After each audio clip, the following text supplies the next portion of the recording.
여러분 화살이 날아가는 것을 본 적이 있습니까?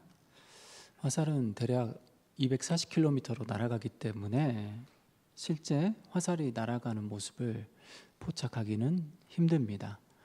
화살이 관역에 꽂히는 모습은 보겠지만 그 도중에 날아가는 모습을 보기는 어렵죠.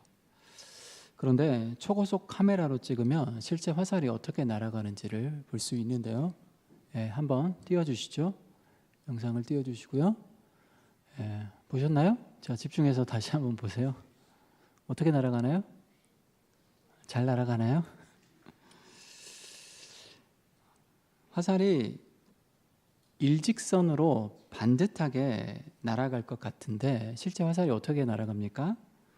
구불거리면서 물고기가 헤엄치듯이 좌우로 흔들거리면서 날아갑니다. 왜 그렇습니까? 화살은 공기의 저항도 뚫어야 하고 바람의 방해도 견뎌야 하고 중력과도 씨름해야 하기 때문입니다. 이제 안 보여주셔도 됩니다. 어지럽습니다.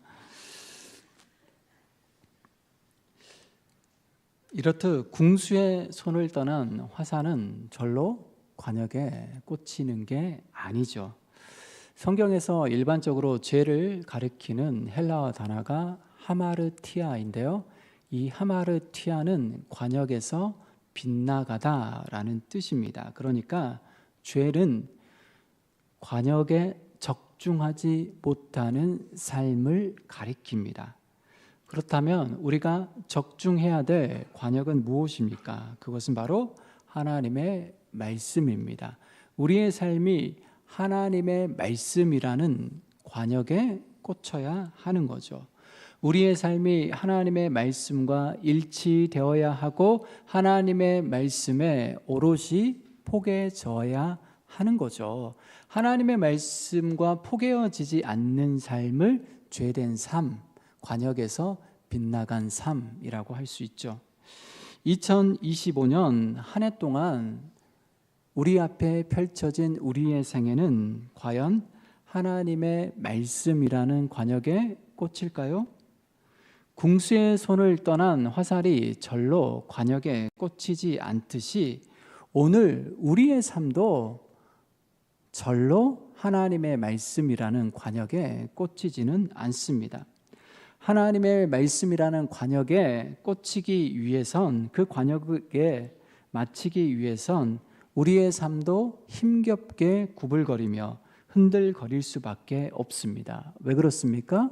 바로 세상의 저항을 뚫어야 하고 우리를 끌어내리는 죄의 중력과도 싸워야 하기 때문입니다. 현재 우리는 2025년 끝자락에 서 있습니다. 2025년 새해에 출발했던 화살이 이제 거의 관역에 도달한 시점입니다.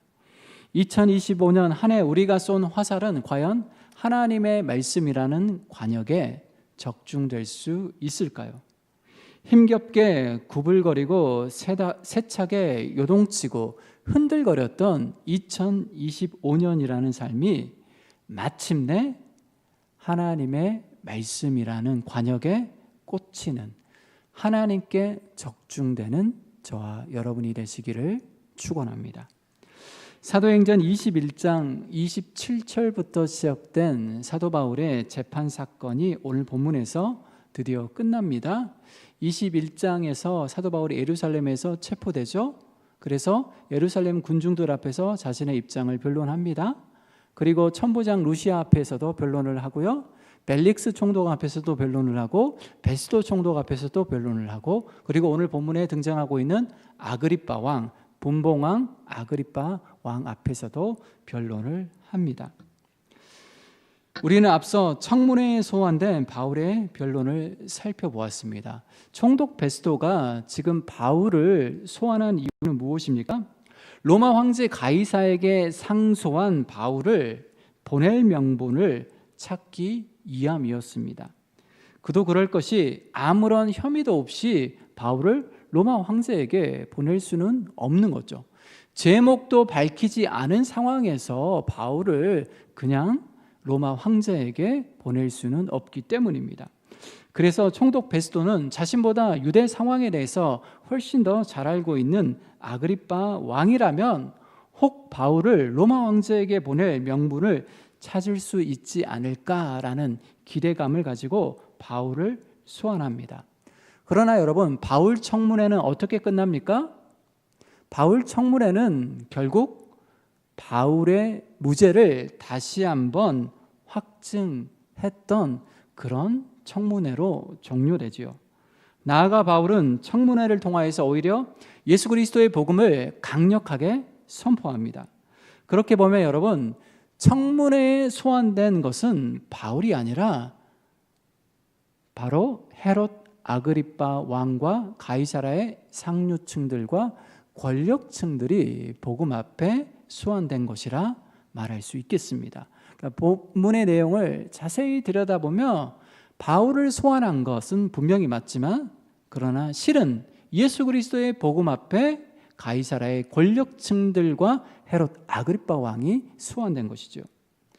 하여 바울의 거침없는 복음 선포에 깜짝 놀란 총독 베스도는 바울의 말을 끊고 다음과 같이 소리칩니다. 본문 24절 말씀인데요, 같이 한번 읽어보도록 하겠습니다. 사도행전 26장 24절 한 목소리로 함께 읽겠습니다. 바울이 이같이 변명하매 베스도가 크게 소리내어 이르되, 바울아, 내가 미쳤도다. 내 많은 학문이 너를 미치게 한다 하니. 아멘. 바울아, 내가 미쳤도다. 내 많은 학문이 너를 미치게 한다. 여러분, 베스도가 지금 왜 이런 반응을 보일까요? 바울이 얼마나 박력 있게 복음을 증거했는지, 바울이 얼마나 확신에 찬 복음을 선포했는지, 바울이 얼마나 성령의 능력에 사로잡혀서 복음을 선포했는지 여실히 보여주는 대목입니다.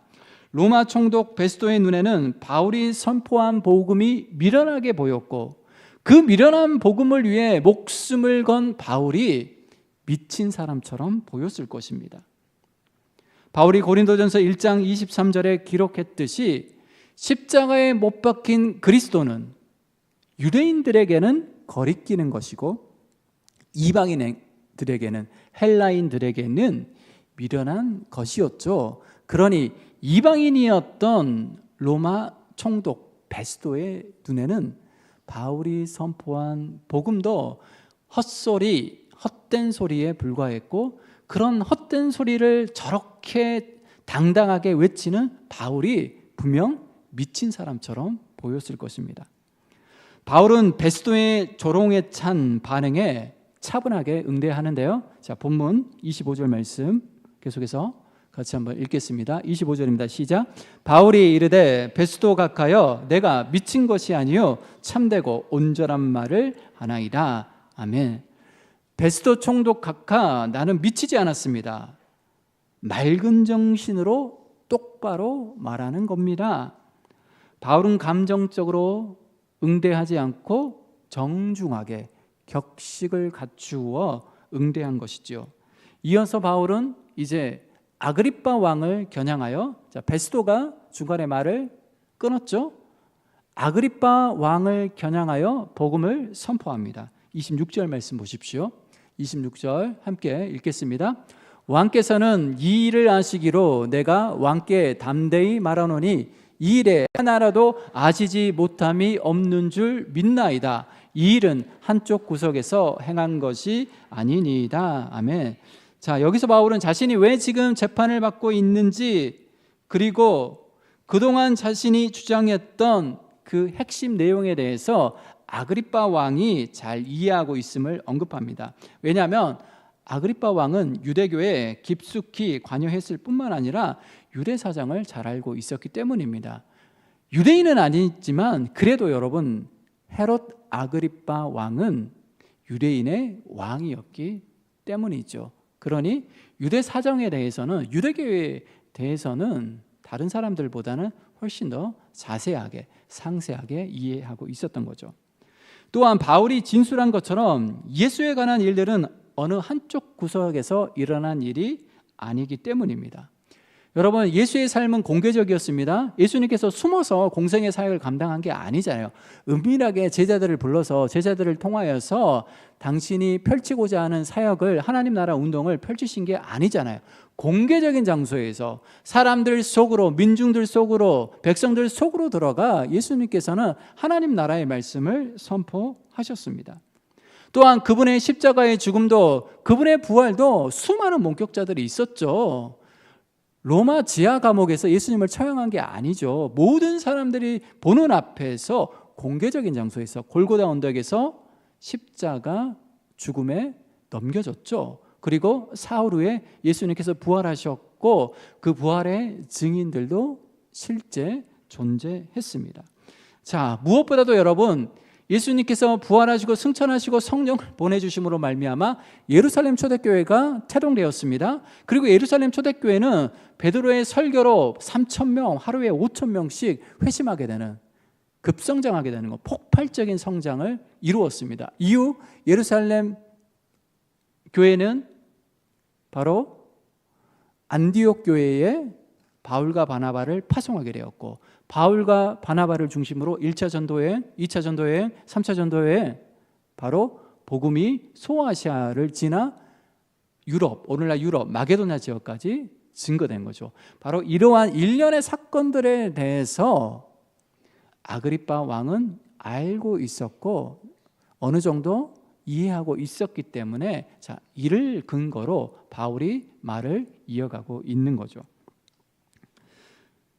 자, 이러한 일련의 말들을 바울이 한 이후에 이어서 아그리빠 왕을 향하여서 도전적인 질문을 던지는데요. 27절 말씀 보십시오. 자, 27절 말씀 함께 읽겠습니다. 아그리빠 왕이여, 선지자를 믿으시나이까? 믿으시는 줄 아나이다. 아멘. 이 말은 선지자를 믿는다면 예수 그리스도를 못 믿을 이유가 없다는 논리가 깔려 있습니다. 왜 그렇습니까? 여러분, 선지자들이 예언한 예수 그리스도, 따라서 선지자를 믿는다면 선지자들이 줄기차게 외쳤던, 구약 성경에 보면 선지자들이 결국 말하고자 하는 핵심은 무엇입니까? 오실 그리스도, 오실 메시아, 오실 구원자이지 않습니까? 모든 메시지의 중심은 그리스도, 메시아로 압축될 수 있는 거죠. 그러면 선지자를 믿는다라면 당연히 예언자들이 줄기차게 외쳤던 그리스도를 믿는 것은 당연합니다. 그러한 여러분 계산이 거기에는 깔려 있는 거죠. 바울의 거센 공세 앞에 아그리빠 왕은 다음과 같이 대답합니다. 자, 본문 28절입니다. 28절 한 목소리로 읽겠습니다. 아그리빠가 바울에게 이르되 내가 적은 말로 나를 권하여 그리스도인이 되게 하려 하는도다. 아멘. 자, 쉽게 풀이해 보면 이대로 더 가다가는, 이대로 내가 너의 말을 더 듣다가는 내가 나를 그리스도인으로 만들겠구나라는 말입니다. 여기서 우리는 바울이 청문회에 소환된 것이 아니라 실제 아그리빠가 복음 앞에 소환되었음을 확인하게 됩니다. 바울의 변론은 그야말로 아그리빠 왕을 향한 강력한 복음 선포였습니다. 이때 바울은 아그리빠 왕의 말을 접수하여 다음과 같은 명언을 남기게 되는데요. 자, 끝으로 우리 29절 말씀 한 목소리로 읽겠습니다. 바울이 이르되 말이 적으나 많으나 당신뿐만 아니라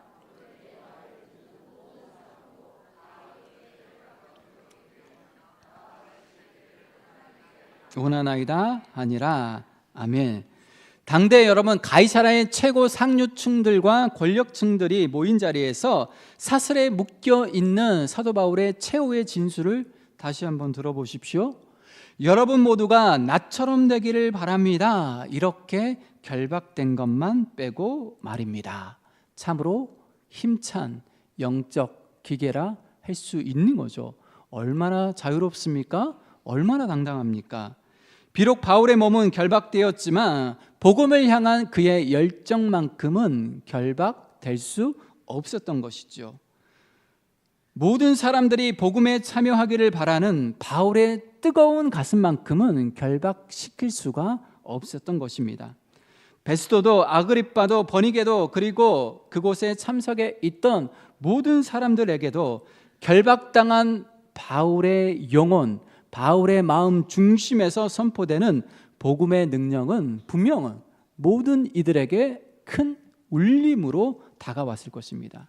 그러나 여러분, 안타깝게도 그들은 갈수록 공고해지고 갈수록 강력해지는 바울의 복음을 끝내 받아들이지는 않습니다. 이게 사실 안타까운 거죠. 그들은 복음 앞에 무릎을 꿇기보다 회피함으로 문제를 피해가 버립니다. 그렇다면 여기서 우리가 물어야 될 질문은 바로 이것입니다. 본문에서 누가 진정 결박된 사람인가? 여러분, 본문에서 진짜 결박된 사람들은 누구입니까? 물론 여러분, 청문회 현장에서 결박된 사람은 바울 한 사람뿐입니다. 그런데 본문에 그려진 바울의 모습은 어떻습니까? 결박된 사람처럼 보입니까? 죄인처럼 보입니까? 결코 그렇지 않습니다. 자유롭습니다. 거침이 없습니다. 마치 결박된 것을 망각한 사람처럼 바울의 복음 선포는 담대합니다. 거칠 것이 없습니다. 어떠한 주저함도 어떠한 망설임도 전혀 찾아볼 수가 없습니다. 자유롭게 힘있게 복음을 선포했던 거죠.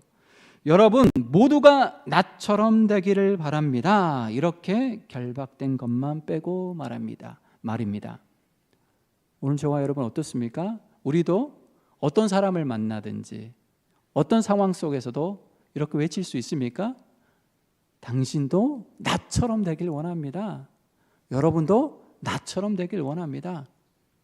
하나님의 자녀, 하나님의 백성, 영원한 생명을 얻는 천국 백성이 되기를 원합니다.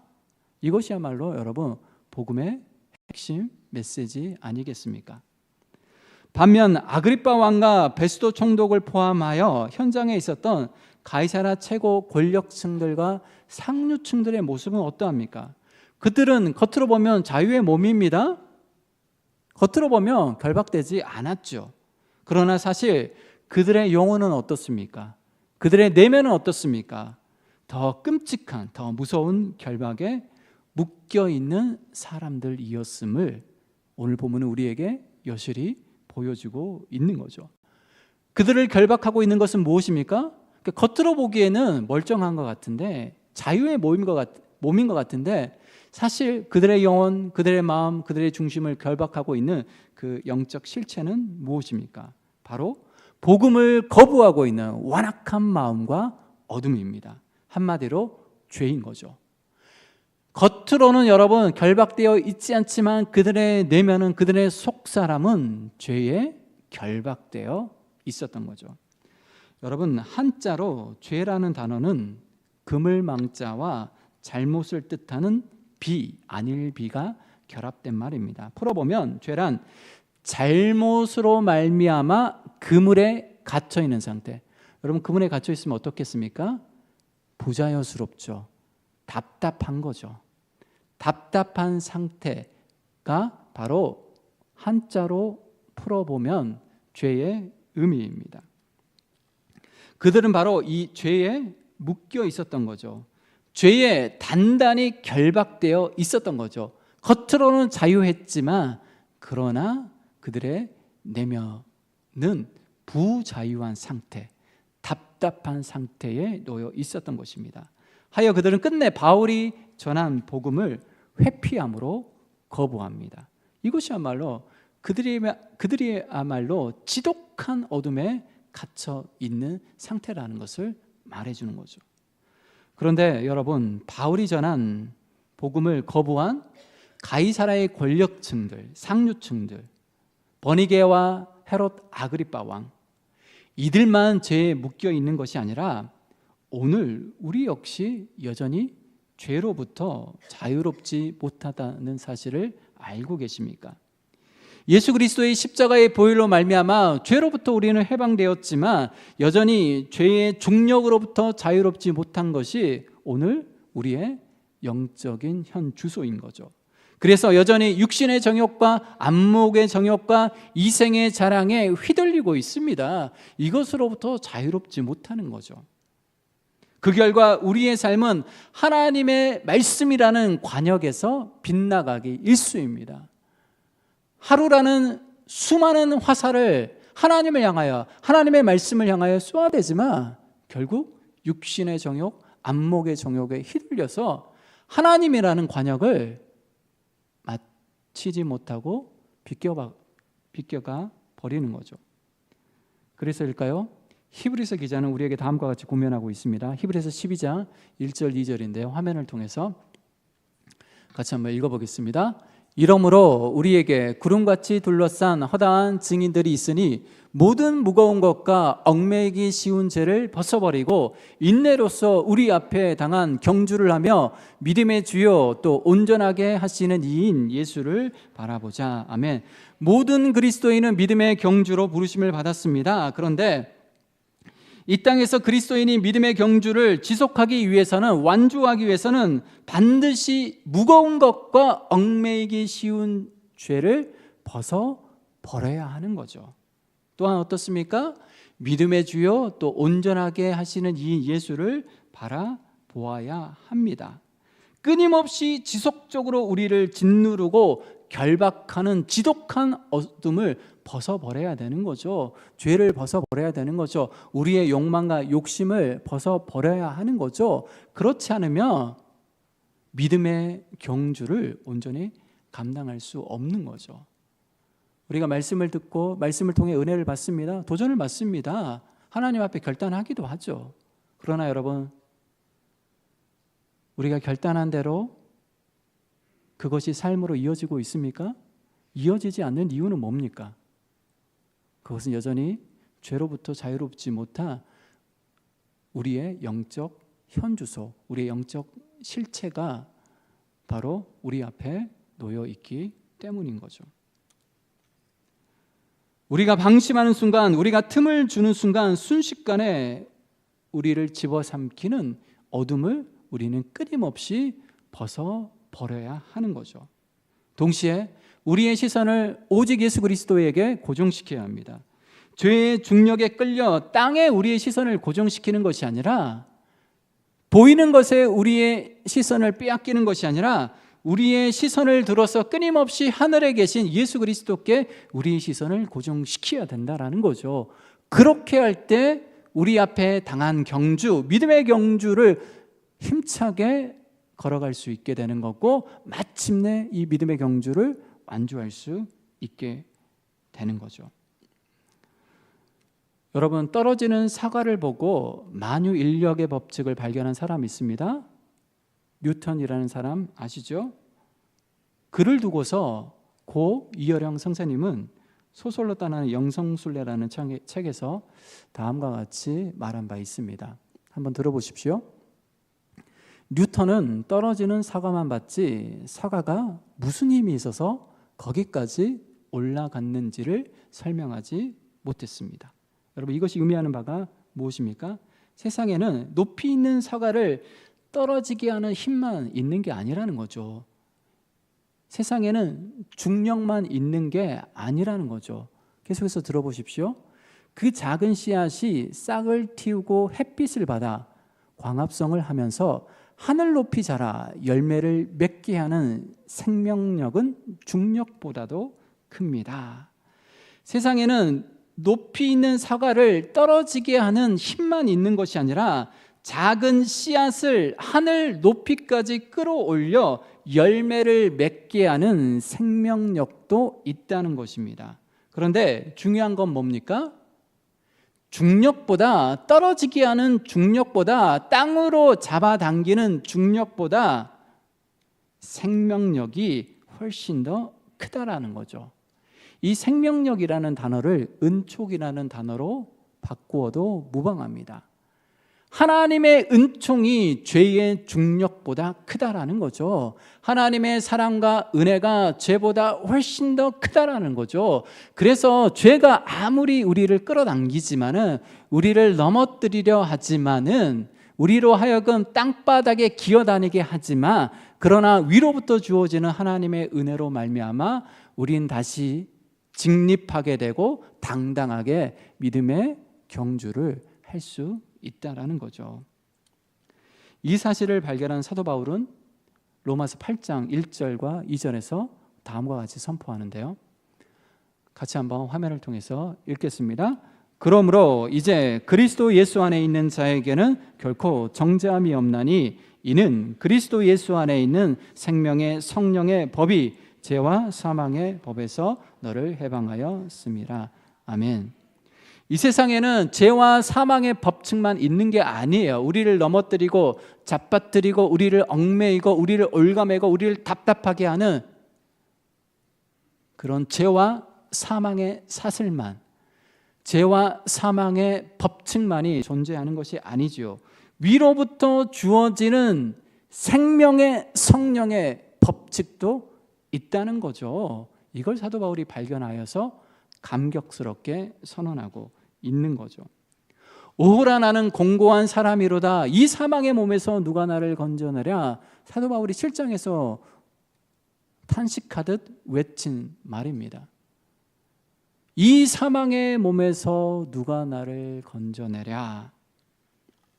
그의 고백이 말해주듯이 죄의 법칙 앞에 무기력하게 무너질 수밖에 없는, 처참하게 무너질 수밖에 없는 사도 바울의 고심이, 사도 바울의 고민이 죄와 사망의 법으로부터 자신을 해방시켰던 생명의 성령의 법칙으로 말미암아 바로 그 악순환의 고리를 끊어버리고 새로운 삶으로 나아가는 출구를 사도 바울이 발견하였고 그것을 감격스럽게 외친 것입니다. 정확하게 말하자면 죄의 법칙보다 훨씬 더 강력한, 죄의 법을 이기고도 남을 생명의 성령의 법칙, 곧 은총의 법칙을 발견한 것이지요. 그래서 여러분, 우리는 여전히 믿음의 경주를 하게 되는 거죠. 이런 맥락에서 히브리서 기자도 날마다 하나님의 은총을 힘입어 우리의 시선을 예수 그리스도께 고정시킬 것을 권면한 것입니다.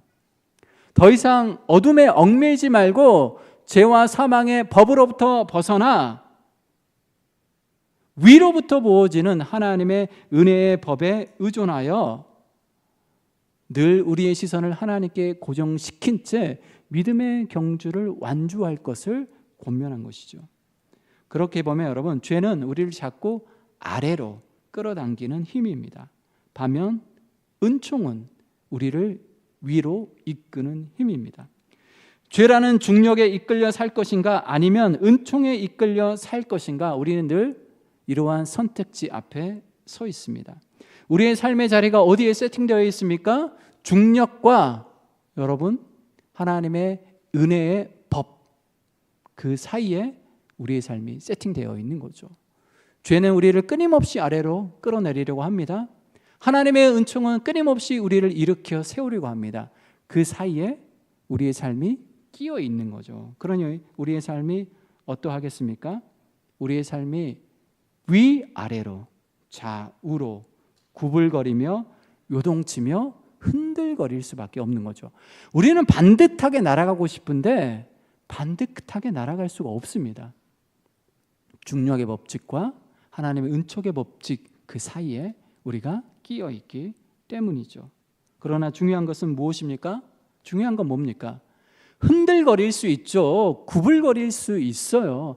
반듯하게 날아가고 싶은데 크게 요동치면서 날아갈 수 있어요. 그러나 중요한 것은 반드시 하나님의 말씀이라는 관역에 꽂혀야 한다라는 거죠. 어떤 식으로 날아가든, 세차게 요동치면서 날아가든, 흔들거리면서 날아가든, 구불구불거리면서 나가든, 전혀 엉뚱한 방향으로 날아가든, 그러나 중요한 것은 반드시 우리의 삶이 하나님이라는 관역에 꽂혀야 된다는 거죠. 하나님의 말씀이라는 관역을 명중시켜야 한다는 것입니다. 현재 우리는 2025년 끝자락에 서 있습니다.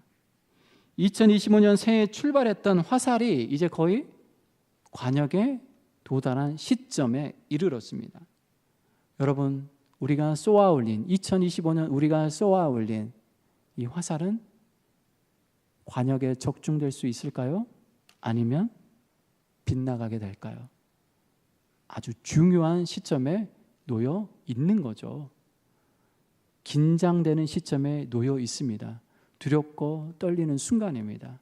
이제 우리의 삶을 주님 앞에 결산할 때가 되었는데 아무것도 결산할 게 없다라면 한 달란트 그냥 땅에 묻어둔 채 그냥 그걸 그대로 하나님 앞에 보인다라면 우리 인생의 주인이신 주님께서 우리에게 뭐라 말씀하시겠습니까? 지난번에 살펴봤죠. 악하고 게으른 종아.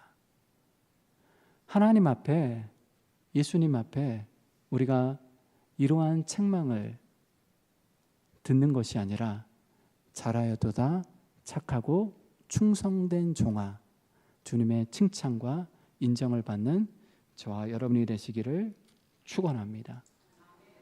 여전히 위로부터 하나님의 은총이 부어지고 있습니다. 우리는 육신의 정욕과 안목의 정욕에 휘둘리고 있지만 죄의 중력이 끊임없이 우리를 끌어당기지만 지독한 어둠이 우리를 덮고 있지만 이로부터 부어지는 하나님의 은혜의 법으로 말미암아 마침내 2025년이라는 우리의 삶의 화살이 하나님의 말씀에 적중되기를 축원합니다. 기도하겠습니다. 주님, 우리의 연약함을 아시지요? 흔들릴 수밖에 없는 우리의 연약함을 아시지요?